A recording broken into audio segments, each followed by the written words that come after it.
Bismillahirrahmanirrahim. Assalamualaikum warahmatullahi wabarakatuh. Waalaikumsalam warahmatullahi wabarakatuh.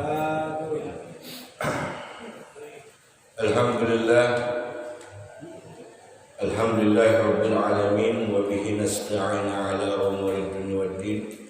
Wassalatu wassalamu ala asrafil anbiya'i wal mursalin sayyidina wa syafi'ina wa maulana Muhammadin wa ala alihi wa sahbihi ajma'in.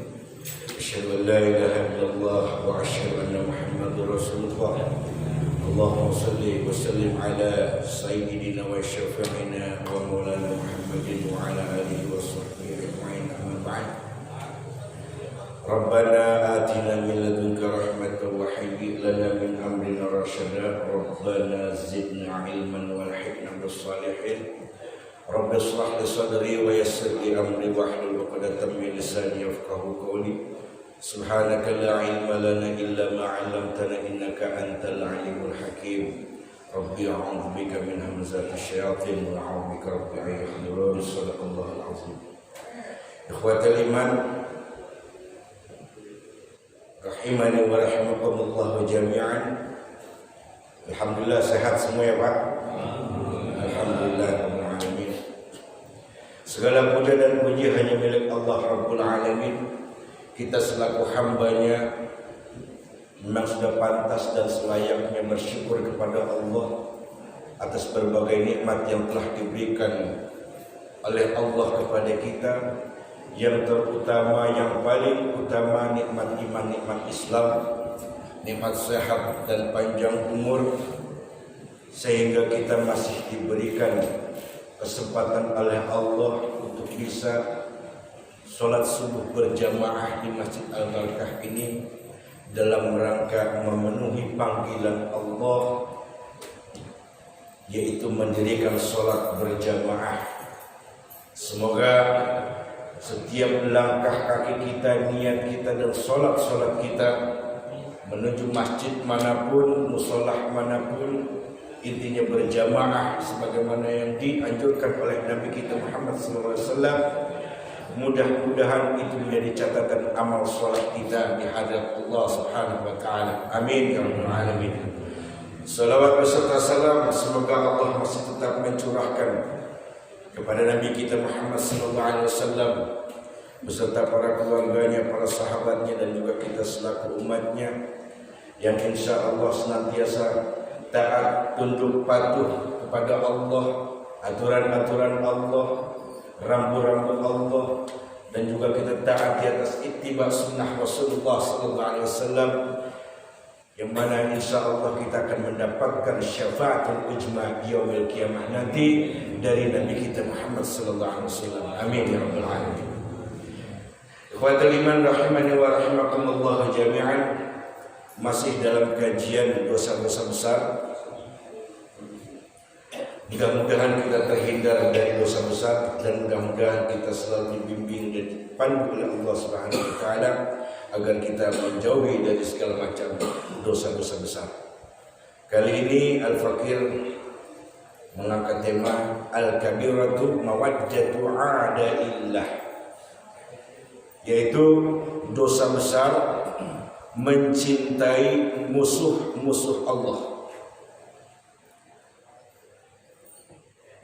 Melalui bab ini Syekh Muhammad bin Abdul Wahhab rahimahullah mengutip dari firman Allah surat Al-Mujadalah ayat 22. Tentang bab ini tidak dilanjutkan oleh Imam Al-Zahabi, karena Imam Al-Zahabi hanya menuliskan beberapa bab dari Al-Kabair sebanyak 76 dosa besar, karena memang beliau uzur ya, udah tua, uzur, udah gitu memang beliau punya kekurangan, yaitu matanya tidak bisa melihat. Makanya beliau Imam Az-Zahabi ini hanya bisa menuliskan Al-Kabair tentang dosa-dosa besar hanya sampai 76 bab. Lalu dilanjutkan kembali kajian tentang dosa-dosa besar ini oleh Syekh Muhammad bin Abu Wahab rahimahullah. Kali ini tentang dosa besar mencintai musuh-musuh Allah, sebagaimana beliau Syekh Muhammad bin Abu Wahab ini mengutip firman Allah surat Mujadalah ayat 22. Kata Allah, a'udzu billahi minasyaitonir rajim, la tajidu qauman yu'minuna billahi wal yawmil akhir yuwadduna min haddallaha wa rasulahu walau kanu aba'ahum aw abna'ahum aw ikhwanahum aw ashiratahum ulaika kataba fi qulubihimul imana wa ayyadahum bi ruhin minhu wa yudkhiluhum jannatin tajri min tahtiha al-anhar khalidina fiha radiyallahu anhum wa radu an ulaika hizbullahi ala inna hizballahi humul muflihun. Kata Allah, engkau tak akan mendapati suatu kaum yang beriman kepada Allah dan hari akhir, di mana mereka saling berkasih sayang dengan orang-orang yang menentang Allah dan Rasul-Nya.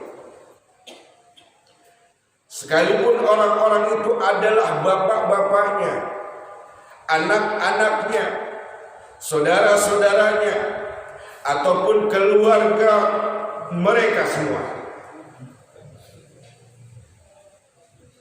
dan menguatkan mereka dengan pertolongan yang datang darinya, dan Allah memasukkan ke surga-surga yang mengalir di bawahnya sungai-sungai, mereka kekal di dalamnya. Allah ridha terhadap mereka dan mereka pun merasa ridha terhadap Allah. Maka itulah golongan Allah. Ketahuilah sesungguhnya golongan Allah itulah yang beruntung. Mari kita perhatikan tentang ayat ini, ikhwatul iman. Kata Allah, engkau wahai Muhammad dan seluruh pengikut-pengikutmu yang beriman tentunya, engkau tidak akan mendapati suatu kaum yang mengaku beriman pada Allah dan hari akhir. Mereka saling berkasih sayang dengan orang-orang yang menentang Allah dan Rasul-Nya.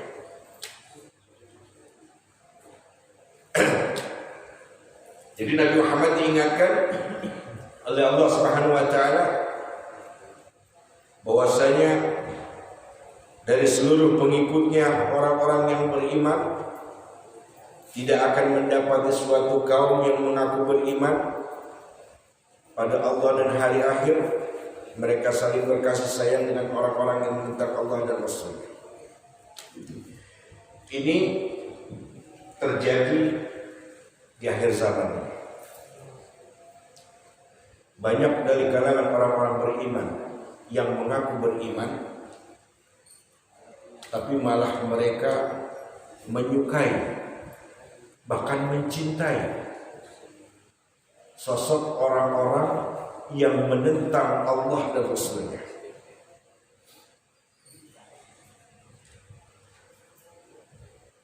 Orang-orang seperti itu, kata Nabi SAW, kepada mereka yang masuk dalam golongan orang-orang yang menjadi musuh-musuh Allah itu, kata Nabi SAW dalam sabdanya, nanti Nabi tidak akan menganggap mereka sebagai kaumnya. Nabi SAW mengatakan dalam hadisnya, tidak akan mengakui mereka sebagai umatnya. Dalam tanda kutip, mereka telah kufur dari Islam. Jelas, orang-orang yang menentang Allah dan Rasul-Nya adalah mengingkari ayat-ayat Allah, mendustakan hadis-hadis Nabi Sallallahu Alaihi Wasallam. pada mereka yang menyukai golongan itu, kaum itu, bahkan hatinya sampai mencintai dia, diancam oleh Nabi Sallallahu Alaihi Wasallam. Dia bukan termasuk golonganku, dia telah kufur dari Islam. Dalam surat At-Taubah, meskipun itu dari golongan bapak-bapaknya, anak-anaknya,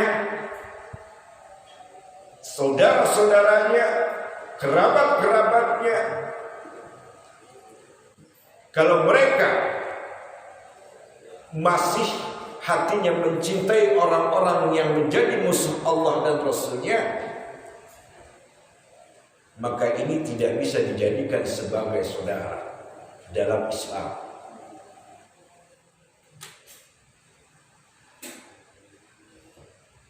Kalau ada seorang ayah atau ibu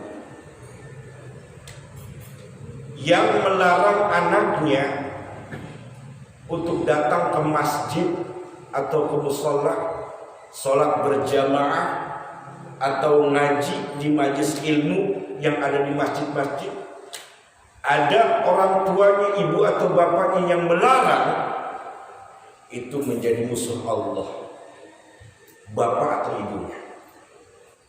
Kenapa? Karena dia telah mengingkari ayat Allah. Kata Allah dalam surat At-Taubah ayat 18, innama ya'muru masajidallah, ila akhir ayat.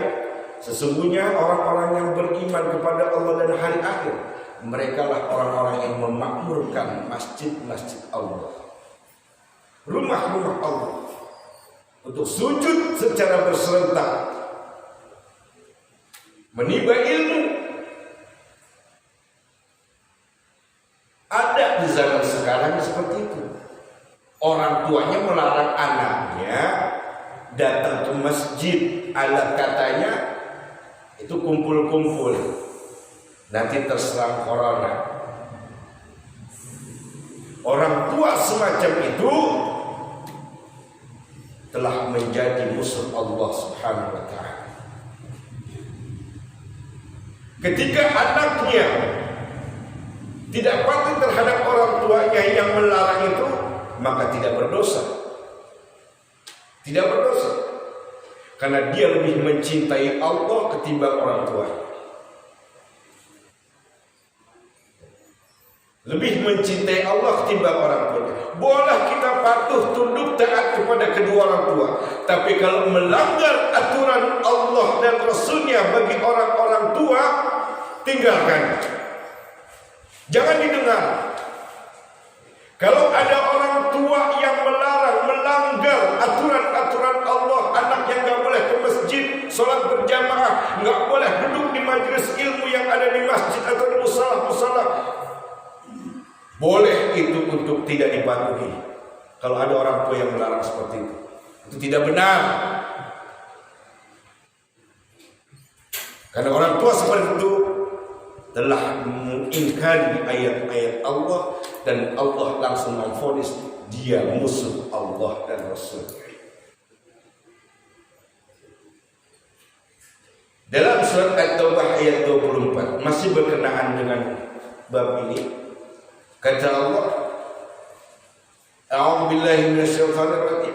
Qul in kana aba'ukum wa abna'ukum wa ikhwanukum wa azwajukum wa ashiratukum wa amwalun iqtaraftumuha wa tijaratun takhshawna kasadaha wa masakin tardawnaha ahabba ilaikum minallahi wa rasulihi wa jihadin fi sabilihi fatarabbasu hatta ya'ti Allahu bi amrih wallahu la yahdil qaumal fasiqin.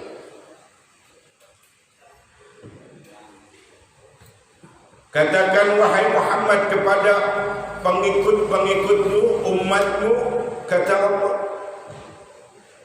jika mereka bapak-bapaknya, anak-anaknya, saudara-saudaranya, istri-istrinya, keluarga-keluarga mereka, harta kekayaannya yang dia usahakan, perniagaan yang dikhawatirkan oleh mereka kerugiannya, dan rumah-rumah tempat tinggal yang mereka sukai, bila itu lebih dia cintai daripada aku, kata Allah, bila itu semua mereka cintai daripada aku dan dirimu sebagai Rasulku, kata Allah, dan dia nggak mau berjihad di jalanku, kata Allah, maka tunggulah sampai Allah mendatangkan keputusannya. Dan Allah tidak memberi petunjuk kepada orang-orang fasik. Ini janji Allah. Kata Allah, tunggu pada mereka. Orang-orang yang lebih cinta terhadap hartanya, terhadap perniagaannya, terhadap usaha yang dijalaninya, terhadap anak-anaknya, terhadap bapak-bapaknya, terhadap istri-istrinya, saudara-saudaranya, itu lebih dia cintai ketimbang Allah dan Rasulnya, dan dia nggak mau berjihad di jalan Allah. Tunggu, kata Allah, aku akan mengambil keputusan nanti. Dan Allah tidak akan memberikan petunjuk kepada orang-orang yang fasik. Mereka, tadi ayat yang pertama, mereka kalau ada orang tua yang melarang anaknya datang ke masjid, gak boleh ke masjid alias karena corona, itu dia telah mengingkari ayat-ayat Allah, dan itu termasuk orang fasik. Tunggu, kata Allah, balasan dariku. Kedua ayat ini tidak bertentangan dengan ayat yang pertama. Justru referensinya sangat kuat. Pada ayat pertama, Allah Subhanahu wa taala menyebutkan ciri orang yang beriman kepada Allah dan ingin menjadi ahli surga. Mereka adalah tidak berkasih sayang terhadap musuh-musuh Allah, walaupun itu orang tuanya. Walaupun itu orang tuanya sendiri, apalagi golongan yang lain. Orang-orang yang lebih mencintai Allah dan membenci musuh-musuh Allah, mereka mendapatkan 3 keberuntungan. Mereka mendapatkan 3 keberuntungan. Kata Allah, keberuntungan yang pertama, mereka mendapati ridha Allah Subhanahu wa taala selama hidupnya. Artinya segala kebutuhan, keperluan hidupnya dipenuhi oleh Allah, itu karena Allah ridha kepada dia. Berkah hidupnya. Kedua, mereka dijanjikan oleh Allah akan dimasukkan ke surganya Allah Subhanahu wa taala. Yang ketiga, mereka masuk dalam kelompok Allah Subhanahu wa taala. Kalau sudah mendapat 3 keberuntungan ini, maka dia akan menjadi orang-orang yang bisa menikmati hasil perjuangannya ketika di dunia. Makanya panggilan salat itu hayya 'alas shalah, hayya 'alas shalah, 2 kali itu diucapkan. Ayo salat, ayo salat. Lalu kalimat terakhirnya hayya 'alal falah, mari menuju kemenangan. Setelah semua perintah-perintah Allah dia lakukan, dia laksanakan, dia jalani, dia taati. Larangan-larangan Allah dia tinggalkan, rambu-rambu Allah dia perhatikan. Perintah-perintah Allah diutamakan dalam hidupnya. Dia lebih mencintai Allah dan Rasulnya ketimbang orang tua yang melahirkan. Maka 3 keberuntungan yang akan didapat. Yang pertama mendapat ridha Allah, yang kedua masuk dalam surga Allah, yang ketiga masuk dalam kelompok Allah Subhanahu wa taala, Hizbullah. Ada yang tidak mau di antara kita?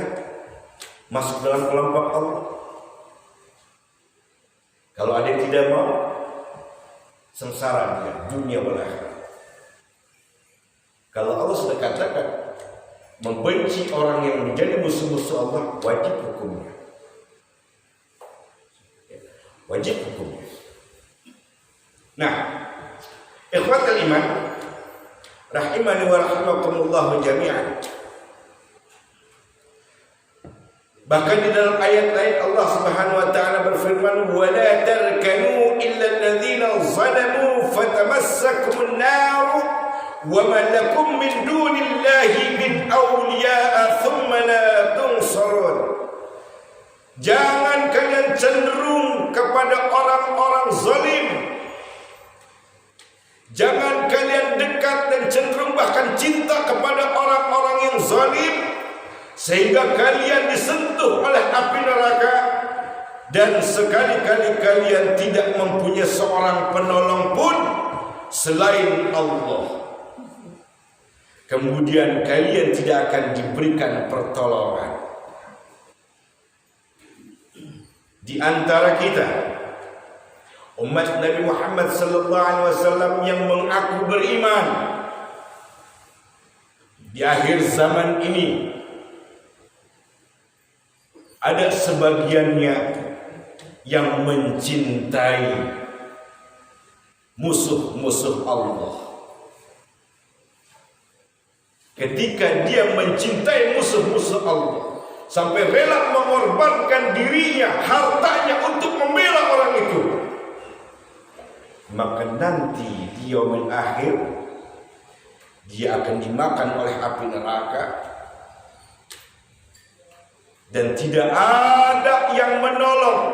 Bahkan orang yang dicintainya itu, kaum yang dicintainya itu, tidak bisa menolong dia ketika dia dilalap oleh api neraka. Siapa yang akan menolong dia kalau bukan Allah Subhanahu wa taala?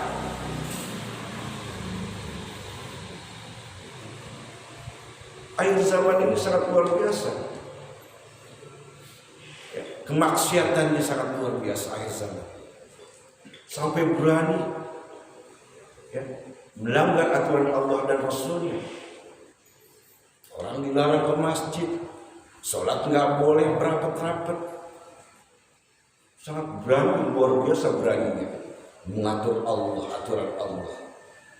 Kalau udah begitu, dia termasuk musuhnya Allah, musuh Allah dan musuh Rasulullah sallallahu alaihi wasallam. Apa dia bisa memberi syafaat kepada orang itu, orang yang ngikutin? Yang bisa memberikan syafaat pertolongan kepada umatnya hanya Nabi Muhammad sallallahu alaihi wasallam. Mereka orang-orang yang saat ini memimpin negara gak bisa memberi pertolongan apapun ketika nanti di yaumil akhir. Apa mereka mau bertanggung jawab ketika nanti di hadapan Allah? Hati-hati. Dan kalau kita yang sampai rela mengorbankan diri kita, harta kita hanya untuk kaum itu yang menjadi musuh Allah, maka Nabi mengancam, tadi saya sudah katakan, kata Nabi SAW, dia bukan termasuk golonganku, bukan termasuk umatku, karena dia telah kubur dari Islam, telah keluar dari Islam.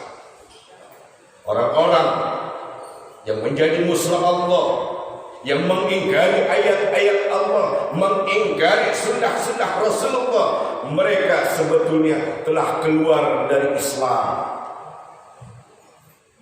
telah keluar dari Islam.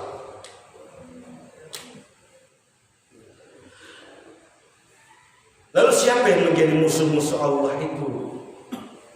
Musuh Allah ada dua golongan dari golongan manusia. Yang pertama, orang-orang Yahudi. Ini musuh Allah. Orang Yahudi ini bukan hanya Allah, Rasulnya, manusia, orang-orang beriman yang dimusuhi oleh dia, orang-orang Yahudi. Bahkan para malaikat pun dijadikan musuh oleh orang-orang Yahudi. Para malaikat dijadikan musuh, dimusuhi sama orang-orang Yahudi. Ini sangat luar biasa gobloknya orang Yahudi.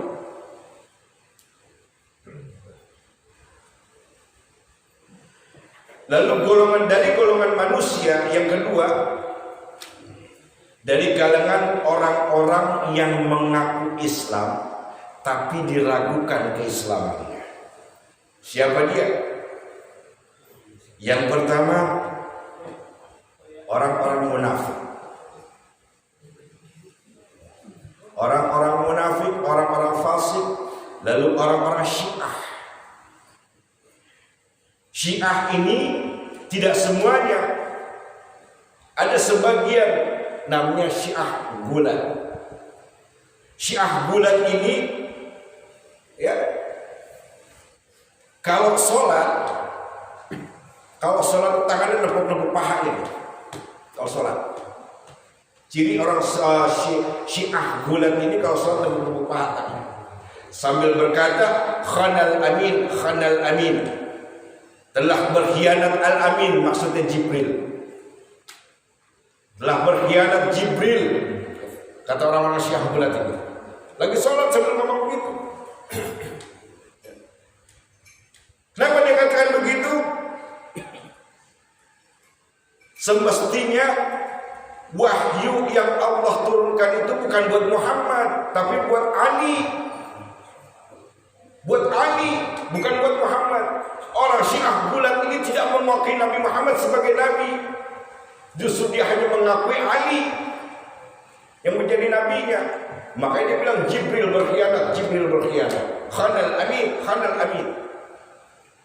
Sambil berkata begitu dalam sholat. Ini kebodohan yang sangat luar biasa orang Syiah Gulat. Gak mengakui Nabi Muhammad sebagai Nabi terakhir utusan Allah. Begitu juga dengan kaum Ahmadiyah, tidak mengakui Nabi Muhammad sebagai Rasul terakhir.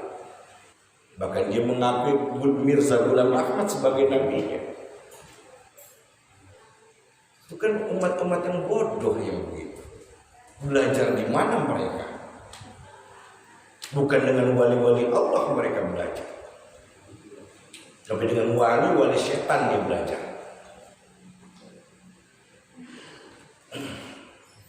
Ketahuilah ikhwatal iman, Allah Subhanahu wa ta'ala melarang manusia memusuhi malaikat-malaikat, terutama Jibril dan Mikail. Jibril ketua dari para malaikat, Mikail wakil ketua dari para malaikat. Gak boleh. Karena percaya kepada para malaikat Allah, mencintai para malaikat Allah adalah termasuk rukun iman bagi orang-orang yang beriman. Termasuk rukun iman, mencintai para malaikat Allah. Kemudian kepada orang-orang yang mengaku Islam namun yang diragukan keislamannya, yang gak mengakui Nabi Muhammad SAW sebagai utusan Allah, Allah berfirman dalam surat Al-Baqarah ayat 8 dan 9. Kata Allah, wa minan nasi man yaqulu amanna billahi wa bil yawmil akhir wa ma hum bimu'minin yukhadi'una Allah wal ladzina amanu wa ma yakhda'una illa anfusahum wa ma yash'urun. Dan di antara sebagian manusia ada yang berkata kami beriman kepada Allah dan juga hari akhir, padahal sesungguhnya mereka bukanlah dari golongan orang-orang yang beriman, kata Allah. Mereka hendak menipu Allah dan juga ingin menipu orang-orang beriman yang benar-benar beriman. Mereka hanya menipu diri mereka sendiri, kata Allah, yang tanpa mereka sadari. Ini Allah yang kata, karena Allah kan maha tahu. Maha tahu tentang apa yang ada di bisikan hati setiap manusia.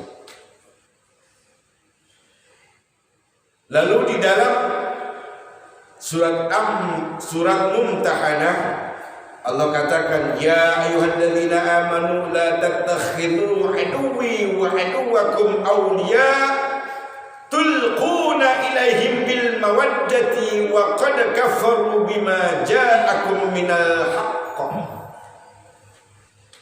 Hai orang-orang yang beriman, jangan kalian jadikan musuhku. Kata Allah, jangan kalian jadikan musuhku dan musuhmu sebagai orang-orang yang beriman.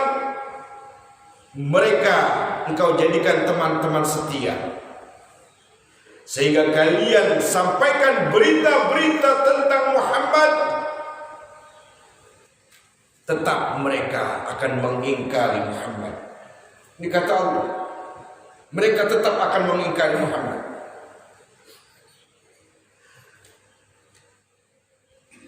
Karena adanya rasa kasih sayang, padahal mereka telah mengingkari apa yang telah disampaikan olehmu tentang Nabi Muhammad, risalah Nabi Muhammad yang berupa kebenaran. Mereka tetap tidak percaya, mereka mengingkari, tapi mereka mengaku beriman.